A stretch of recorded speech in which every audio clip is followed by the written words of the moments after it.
नमस्कार ईपीएस के सभी पेंशन धारकों और कर्मचारियों, आप सभी की पेंशन को लेकर बहुत ही बड़ी खबर। ईपीएस 95 पेंशनर्स के लिए रात भरी अपडेट। 78 लाख पेंशनर्स को तोहफा।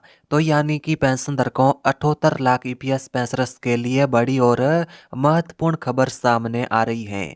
यानी कि पेंशन धारकों ईपीएस 95 पेंशनर्स की बल्ले बल्ले पेंशन बढ़ोतरी की तारीख घोषित। तो यानी कि पेंशन धारकों आप सभी की जो पेंशन है उसके अंदर 7,500 प्लस डीए की बढ़ोतरी हो सकती है। आपको बता दें नया पेंशन 7,500 प्लस डीए हो सकता है। तो यानी कि पेंशन धारकों पेंशन बढ़ोतरी की तारीख घोषित। आपको बता दें नया पेंशन सभी राज्यों के अंदर लागू हो सकता है।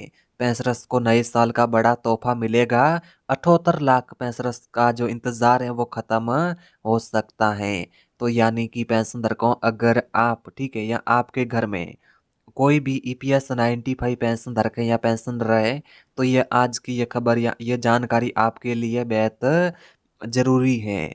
यानी कि पेंशन धारकों देश भर के 78 लाख से ज़्यादा ईपीएस 95 पेंशनर्स लंबे समय से जिस फैसले का इंतजार कर रहे थे अब उस पर अब बड़ी हलचल और अहम संकेत सामने आ रहे हैं। ठीक है, इसी के साथ ही पेंशन धारकों बात करें जैसे कि आपको बता दें ईपीएस 95 पेंशन क्या है। ठीक है, इसके बारे में भी जानते हैं, उसके बाद पूरी अपडेट को जानेंगे। ठीक है, ईपीएस 95 यानी एम्प्लॉयज पेंशन स्कीम जिसे 1995 के नाम से भी जाना जाता है, जिसके तहत प्राइवेट सेक्टर में काम करने वाले कर्मचारियों को रिटायरमेंट के बाद पेंशन मिलती है। लेकिन आपको बता दें कि सच्चाई यह है कि आज की यानी आज के समय में आज भी लाख यानी आपको बता दें लाखों पेंशनर्स की डिमांड है। जैसे कि आज के समय में लाखों पेंशनर्स को 1,000 से 2,000 के बीच ही पेंशन मिल रही है, जो कि आज के महंगाई के दौर में जीवन में आपको बता दें कि जैसे कि आज के महंगाई के ज़माने में जीवन चलाने के लिए ना काफ़ी ये पेंशन राशि होती है। ठीक है, तो आपको बता दें ईपीएस 95 पेंशन को लेकर बिग अपडेट सामने आ रहा है। तो जैसे कि पेंशन धारकों ईपीएस 95 पेंशन बढ़ोतरी को लेकर बड़ा अपडेट हाल ही के दिनों में ईपीएस 95 पेंशन को लेकर संसद में सवाल उठे। ठीक है, संसद में सवाल उठे, पेंशनर्स संगठनों ने आवाज बुलंद की, सरकार सरकार तक मांग पहुंची। अब खबरों और चर्चाओं के मुताबिक न्यूनतम पेंशन 7,500 प्लस डीए करने की मांग पर गंभीर विचार यानी आपको बता दें लगातार विचार किया जा रहा है। ठीक है, आपको बता दें आप सभी की जो पेंशन है उसके अंदर 7,500 या 9,000 तक की बढ़ोतरी देखने को मिल सकती है। नया पेंशन प्रस्ताव क्या कहा जा रहा है? चर्चा में चल रहे प्रस्ताव के अनुसार न्यूनतम पेंशन 7,500 प्रति माह, इसके साथ मिलेगा आपको महंगाई भत्ता डीए लागू होने की संभावना। सभी राज्यों में एक समान पेंशन लागू होगी। इसके लाभार्थी कौन है? ईपीएस 95 के सभी पात्र पेंशनर्स इस पेंशन बढ़ोतरी के लिए लायक होंगे। ठीक है, अगर यह फैसला लागू होता है तो यह ईपीएस 95 पेंशनर्स के लिए ऐतिहासिक रात होगी। ठीक है, इसी के साथ ही पेंशन धारकों बात करें पेंशन बढ़ोतरी की तारीख को लेकर क्या संकेत हैं।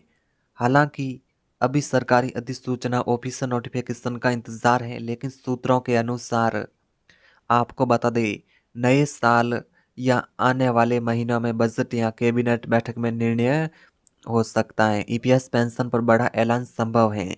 ध्यान रहे अभी तारीख को लेकर यानी अंतिम पुष्टि नहीं हुई है। ठीक है, तो पेंशन की बढ़ोतरी कितनी हो सकती है आपके मन में सवाल होगा। तो आप सभी की जो पेंशन है वो 3,000 तक भी हो सकती है और 7,500 तक भी हो सकती है। ठीक है, अब बात करते हैं पेंशनर्स की मांग क्या है। देश भर के पेंशनर्स की प्रमुख मांगे निम्न है। न्यूनतम पेंशन 7,500 की जाए, महंगाई भत्ता डीए जोड़ा जाए, पेंशनर्स को मुफ्त चिकित्सा सुविधा मिले, पेंशन हर राज्य में समान हो। पेंशनर्स का साफ कहना है कि जिंदगी पूरी काम किया, अब समाजजनक जीवन जीने का लायक पेंशन चाहिए। नए साल का बड़ा तोहफा, अगर ये फैसला लागू होता है तो लाखों बुजुर्गों को आर्थिक राहत मिलेगी। दवाइयों और रोजमर्रा खर्च में मदद मिलेगी। आत्म सम्मान के साथ जीवन यापन करने का यानी मौका मिलेगा। इसलिए इस नए साल का सबसे बड़ा तोहफा माना जा रहा है कि नए साल के अंदर पेंशनर्स की जो पेंशन राशि है उसके अंदर बढ़ोतरी की जा सकती है। ठीक है। और इसी के साथ ही पेंशनर्स के लिए जरूरी सूचना, अभी तक 7,500 प्लस डीए पेंशन को लेकर कोई अंतिम सरकारी आदेश जारी नहीं हुआ है। ठीक है। लेकिन संकेत सकारात्मक है, बातचीत और प्रक्रिया जारी है। जैसे सरकारी नोटिफिकेशन आएगा स्थिति पूरी तरह साफ हो जाएगी। ईपीएस 95 पेंशनर्स ने वर्षों तक देश के उद्योगों में मेहनत की, अब समय है उन्हें समान और सुरक्षा भविष्य मिले। आप क्या सोचते हैं? क्या ईपीएस 95 पेंशन 7,500 प्लस डीए होनी चाहिए? अपनी राय कमेंट बॉक्स में ज़रूर लिखें। वीडियो पसंद आए तो वीडियो को लाइक करें, चैनल को सब्सक्राइब करें। इस जानकारी को हर पेंशन धारक तक शेयर करें ताकि वो भी पेंशन धारक जान पाए पेंशन बढ़ोतरी को लेकर ताज़ा अपडेट के बारे में। मिलते हैं अगली वीडियो के अंदर, तब तक के लिए बाय बाय।